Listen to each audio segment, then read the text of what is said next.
What's up, everybody? Welcome to PyOS 3 Raw TV. Well, fresh out of YouTube jail, I was on a 1-week suspension, and not really sure why, to be totally honest with you. They said I, violated some kind of terms of service in one of the videos I put up, and I specifically remember going through everything, trying to figure out can I talk about this? Can I not talk about this?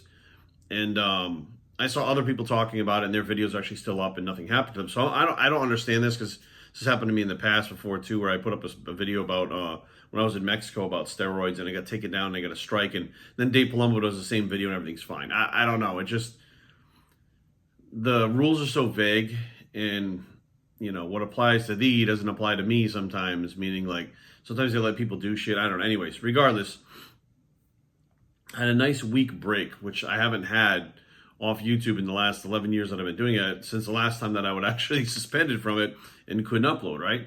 So what I did was I just didn't make any videos. I didn't do anything. I just didn't go on YouTube. I mean, I still went on if I needed to look up something for, how to do something on the computer or something, like in my WordPress blog or whatever. But other than that, I didn't go to YouTube to actually try to upload information or keep up with the current events, stuff like that.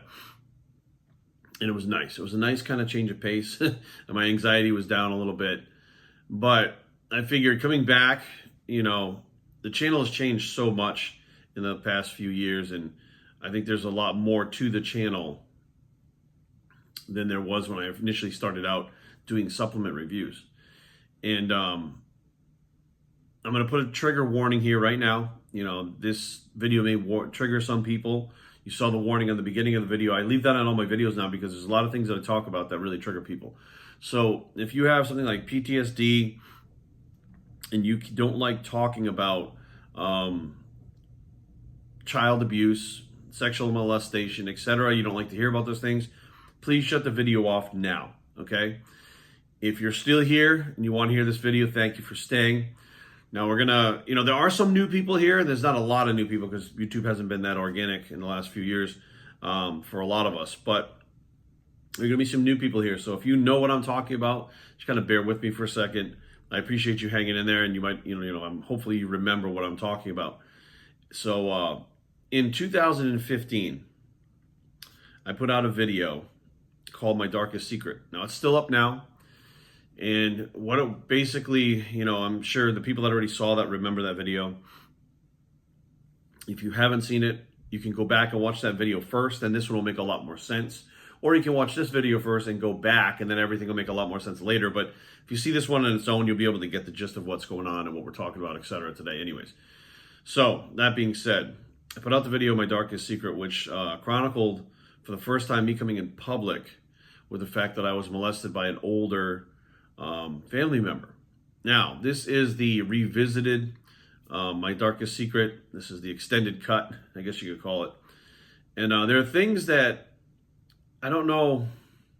I think I was just putting out what was flowing out of me at the time, and I wasn't really sure, because at the time, that wasn't something that people were talking about, right? There were a lot of things that I did that I put myself out there and talking about, how I used to use steroids, right? And, how I used to be a heroin addict, and, all these things in these parts of my life that are real, right? My cousin dying, and, my divorce from my first wife, everything, you guys have seen everything, including my dogs passing away. You've seen everything, right? So I said, you know what? In order to heal, I'm going to put this out there. So I put the video out. Now, we'll do a little extended editor's cut here. True story. The older family member that was the one who molested me was my great uncle. And interesting enough, he was a pedophile. That's not the interesting part. He was a pedophile. And interesting enough, what he did for a job was he was a school bus driver for middle school kids. He drove a school bus full of kids that were the age that he preferred. This is what my past is. So yeah, there's a lot of fucked up things in my past that you couldn't even write a movie like this. You could not sit down and write a script like my life has been, right? Not just with this stuff, with everything, but this stuff also. So I put that video out, kind of bearing my soul to the world, and I really didn't know what was going to happen. I expected the worst. And I walked into the next expo. This is in 2015, and there was a huge shift from people wanting to talk to me about diet, people want to talk about training. There was a huge shift into people wanting to talk to me about that specific video. And when I walked in, I didn't realize how many people had actually seen that, how many people had shared it. And I wasn't prepared for what happened after that video was released. I just wasn't. I walked in the expos and I had top bodybuilders, I had top YouTubers. And in 2015, the YouTubers were it at the expos. Like, it was all about the YouTubers. They had lines like fucking miles long for fucking 8 hours in a clip to see them. So like Rich Piana was there, you know, CT Fletcher. I mean,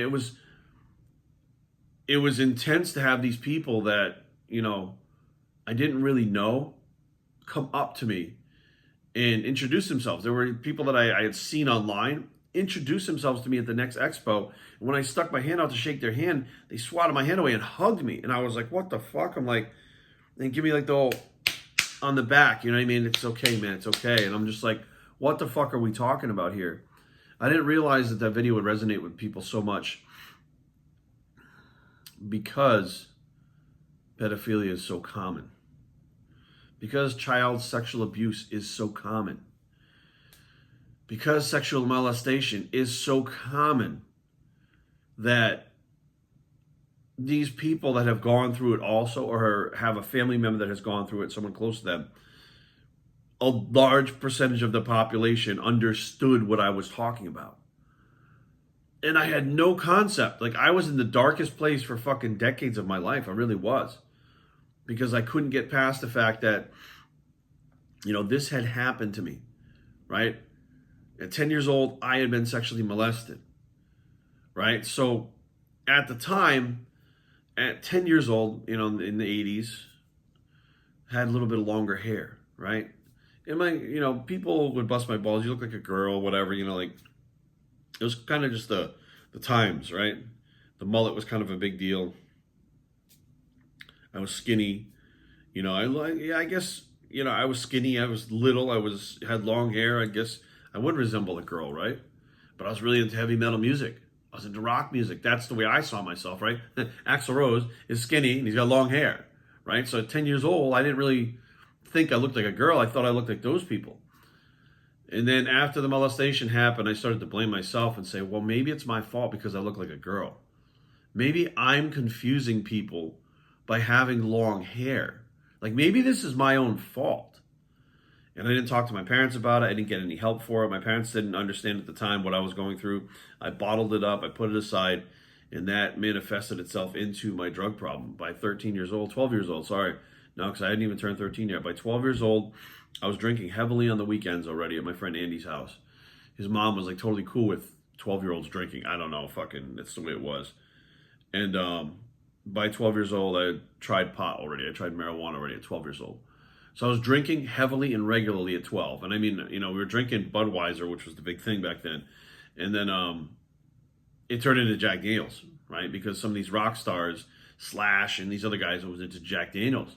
And that kind of went hand in hand with the rock lifestyle. And I said, well, shit, if I do that, I feel better about what is going on in my life. So I was drinking heavily at 12 years old, right? Wasn't aware that it was something in my brain that was causing me to do this. It was pain. It was trying to escape the thoughts that were in my head. It was me trying to forget, and I couldn't forget. Well, by the time high school comes, you know, which I'm heading out of junior high, I'm heading to high school. By the time high school comes, I'm drinking as much as I can on the weekends, right? I'm hanging with people that were very close to me. We're smoking pot. We're doing cocaine by 16 years old, doing cocaine, drinking all the time.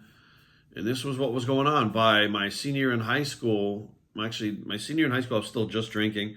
I do remember, you know, this is crazy. So 17 years old, on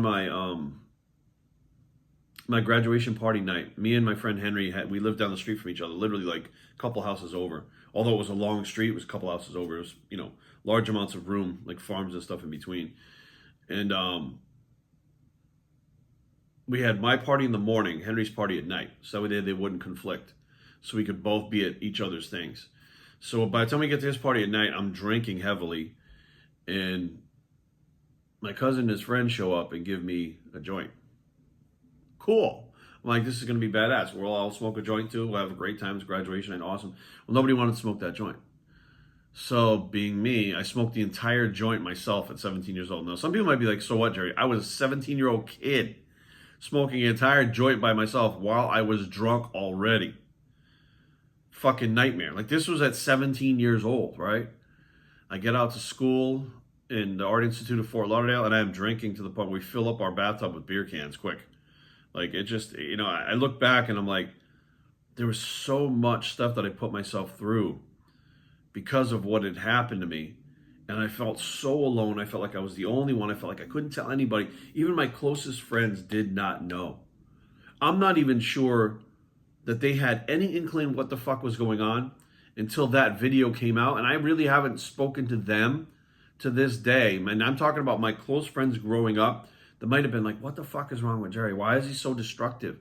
Right? Why is he so fucking off the handle? Why is he so, like, just what the fuck is it about him that, just it makes him fucking, like, sometimes the lights are on but nobody's home. It doesn't make sense. I was dealing with all of this shit at the same time and didn't know how to deal with it. I was a fucking kid. And then I was a teenager. Then I was a young adult. And me and my cousin Christopher, we used to go out and drink all the time. We smoked weed too. I mean, it wasn't a big deal. And then, he winds up passing away. And I just remember when he died, I was already trying to deal with the pain, trying to understand it, trying to comprehend what had already happened to me as a kid. And then when he passed away, it seemed like that's the person I used to go to for answers. That's the person I used to go to for everything. He was like my best friend. He was like my older brother. He was my blood cousin, my first cousin, who lived down the street from me, who every vacation, everything was spent together, right? Every weekend we were over their house or over our house, right? Both houses had pools, right? So it was a strange dynamic of like, yes, we were cousins, but he was more of my brother. Heather and Beth were more of my sisters. I didn't have brothers and sisters at the time until my younger brother came along. And we got to go to school together, right? That was one thing about changing school. So I had like my cousins around me. I always had him around me, right? He got me my first, my first job. My parents got me, which was actually a paper route. That's a whole nother story. But he got me my first job for the summers doing landscaping, another one doing construction. Then he got me the other job at Belasco's where we, cooked pizzas together, delivered pizzas together. We literally hung out together, went to school together, worked together. And then all of a sudden he's gone like that. Drunk driving accident one night. Boom, just gone. Well, to say that I couldn't handle that would be putting it lightly. That'd be putting it extremely mildly. My doctor sedated my entire family. And my entire family has never been the same since. My entire fucking family fell apart after Christopher died. The whole fucking family. Like nothing was ever the same ever again for my entire family. And we had a huge fucking family with all these aunts and uncles, all these cousins, fucking grandma, grandpa. Like we had this fucking huge, like when we had get-togethers for like 4th of July and shit, it was fucking these huge get-togethers. And all of a sudden there were really no more get-togethers. And then when there were get-togethers, there were like fewer and fewer people. And then, everybody kind of started doing their own thing in different areas. Like the whole family kind of disbanded. And at this point, still dealing with the molestation, now dealing with that, dealing with the crisis of not really having my family fucking be around anymore. They're not normal, right? I mean, they're there, but everybody is just like fucking glazed over for a super long period of time because everybody was in fucking pain. They were processing. It was fucking insane. Well, that's what led me to the heroin, the enormous amounts of drugs that I took after that. That was the final nail in the coffin. And I didn't understand, and my family I don't think understood why I was going so far off the rails. They didn't know about the molestation tacked on top of Christopher. They didn't know about it. My family didn't know about it. Only my mom and dad knew about it. The rest of the family didn't know. My friends didn't know. Nobody knew. It was my secret. It was a secret. I was embarrassed about it. I was still trying to figure out whether it was my fault, and I've been medicating myself for years and decades, trying to forget what had happened, trying to make sense of what happened. When I went into rehab for opiates was when I started to really dig into, well, why the fuck do I want to take these opiates? Why do I want to drink all the time? Why do I want to do these things? It's not normal, right? I didn't know it wasn't normal. I thought that was just normal because I'd been doing it since I was fucking 11 years old. I was drinking, right? By 12, I was drinking heavily. So I just thought it was normal. It was like, the kids that I was hanging out with who were older than I was. And I was drinking with them. They were older, 15, 16 years old. They were driving. I was 12 years old, right? Pounding beers with these guys. These guys were in high school already. In the last couple of years, it seems like this pedophilia thing is coming up more and more. And the more that I look into it, the more people I come in contact with, the more people that share their stories with me through DMs, through emails, through in person at these expos and stuff like that, the more that I got around people that had seen that video, the more they told me about their experiences. And there were people around me, I mean, people that I saw in the gym every fucking day that were survivors. That's what I know now they call themselves. And I guess I should call myself that too, survivors of child sexual abuse. And I was like, it took me back because there's people that I've been standing side by side with them for years. And none of us knew that we all had this secret, the same secret. And the more that I talked to people about it, the more that I tried to find information about it, the more I looked into it, there are lots and lots and lots of kids that are sexually assaulted every single year that never get reported like mine did, that never get talked about like mine did, that never ever get out there to see the light of day, to where that kid feels protected and that kid feels like somebody gives a shit about them. And that kid knows that somebody violated them, that's not okay, and someone stuck up for them because they couldn't. That happens every single fucking day out there. And I was like, why? Why is it like, I don't understand, right? I'm a 46-year-old man.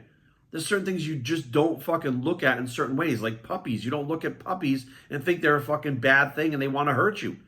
Kids, you don't look at kids and want to have sex with kids. You just don't do these things.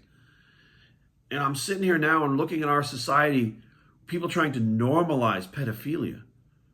Minor attracted persons, MAP. What the fuck?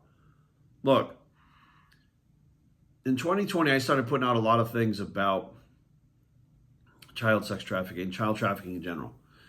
And a lot of people around me were like, what the fuck, Jerry? What's going on? I know that some of them know my background.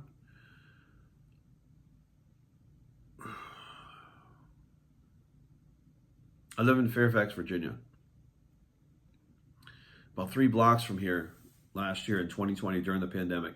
You can Google this, Fairfax pedophile ring. The FBI, CIA, I think it was the FBI, I don't think it was the CIA, I think it was the FBI, I believe, Homeland Security and FBI, had a sting operation going 3 blocks from our house.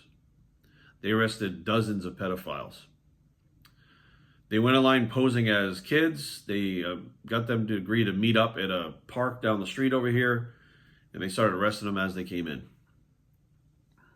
And when I heard about this, I was like, there's no fucking way. I mean, we have kids all around this fucking neighborhood. Little fucking kids.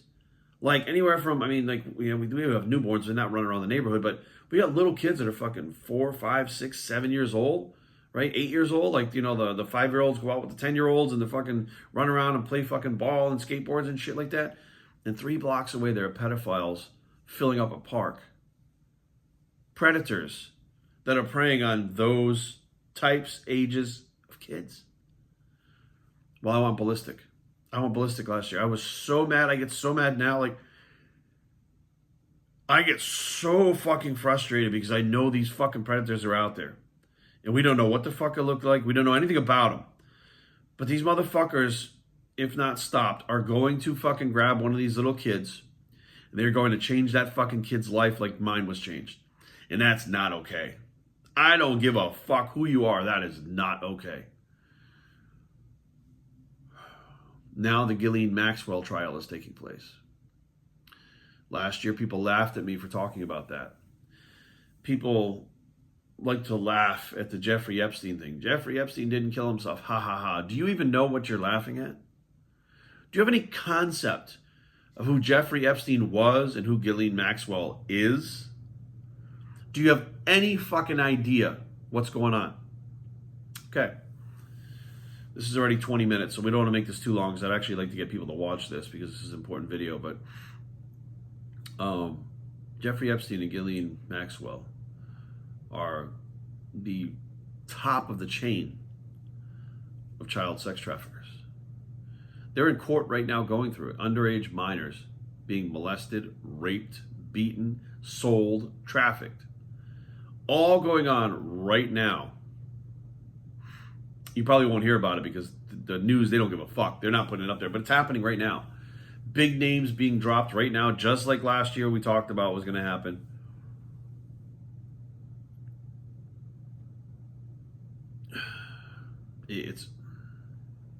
I get pissed. I do. I get royally fucking pissed that this is going on right now. 800,000 fucking kids. 800,000 fucking kids disappear in America every fucking year, and the bodies are never ever found. Where are these kids? Why do I have to be the one to ask that question? Do you know millions of kids disappear from all over the world every year and are never fucking found? Are they falling into a fucking black hole somewhere? Did they find that quicksand that's in the fucking game when we were kids that we used to play called Pitfall, where you fall off the thing and the quicksand fucking eats everybody and they disappear? Where the fuck are these kids going? They're just disappearing. Now, I put this to you like this. If you had $200 missing from your account, your bank account, I guarantee you within a day, you have tracked that fucking money down. You have found where it went, who took it, whether it was a check you forgot to fucking, that you signed, or somebody fucking scammed it out of your account. You know where that $200 fucking dollars went within 24 hours of you noticing that it's gone. How the fuck is that possible? But we can't find human beings to the tune of 800,000 a year, millions worldwide. And we can't figure out where the fuck they are and what happened to them? I mean, these are questions that I would love answers to, right? I would love to hear somebody rationalize this shit. Even if you rationalized 100,000 kids, fine. Where's the other 700,000? 700 fucking thousand. There's 800,000 kids, right? Think about that number. Like, you might be saying, well, Jerry, in the general scheme of the population, shut the fuck up. Think about $800,000, okay? Is that a lot of money? Oh, it's a fuck ton of money. Well, you know that the fucking country has trillions, right? Quadrillions and bazillions. So why is 800,000 a big number for you in money? If in the grand scheme of things, we have quadrillions of dollars in the U.S., right? There's bazillions, and we can't even fucking come up with a decimal big enough for all the money in the world. So $800,000, it shouldn't be a big deal, but it is to you, right? Right. Because $800,000 or 800,000 of anything is a fucking lot.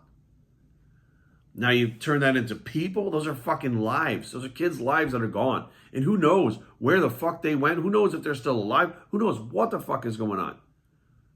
There is a very fucked up train of thought when you start to think about what happened to me when I was younger, and I'm still fucked up from that at 46 years old. I struggle with that shit.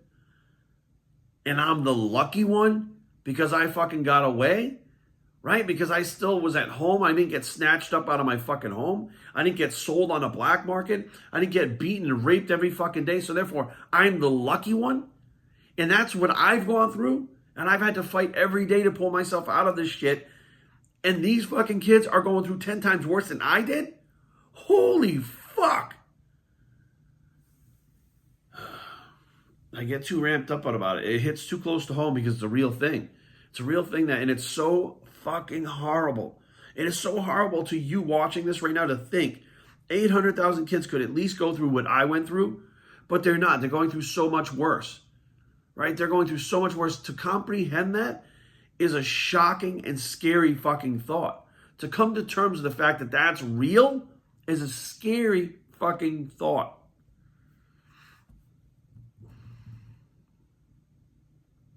Look, this video was revisiting a little bit because I think that over time, the more that I've actually learned about this stuff, the more I've delved into it, the more I've tried to figure out what makes these fucking people's brains tick, right? Why would somebody want to do this, right? Why would somebody want to harm a child? Why? The more I learn that there are people out there that just don't have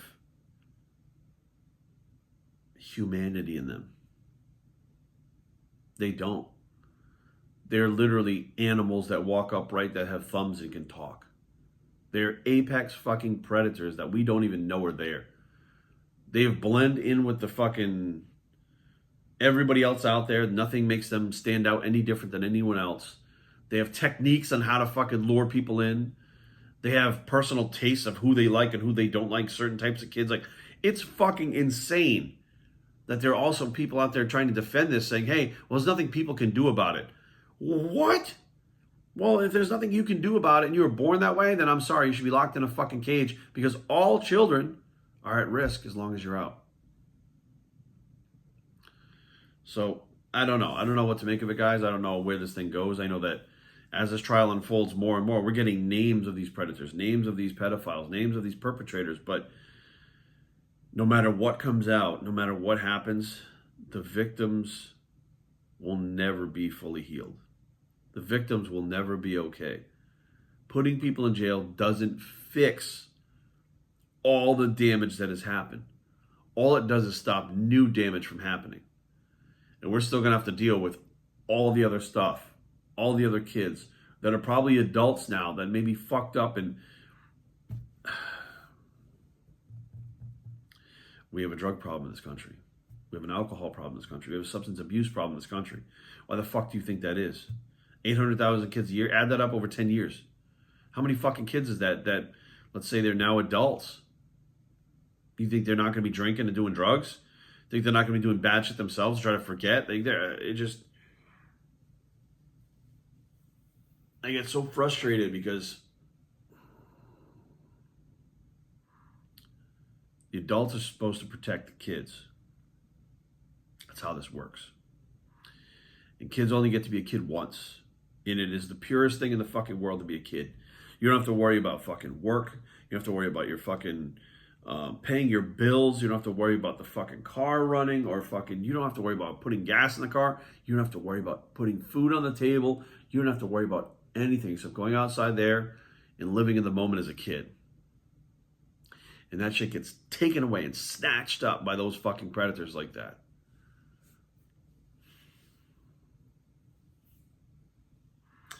Trust me, from experience, you no longer are a kid. You're damaged goods after this happens. You are not normal. You will live with this for the rest of your life. You will battle with it. You will struggle with it. And to think that there's hundreds of thousands of kids out there that may be adults now, and every day this is going on, fucking has to stop. Thank you guys for listening. I know it was a long video. It's my first video back on YouTube. But please share this video, watch it, share it, watch it multiple times, get the word out, have the conversation. These kids are out there somewhere. I'm Bias3 and I approve this message. And we're out.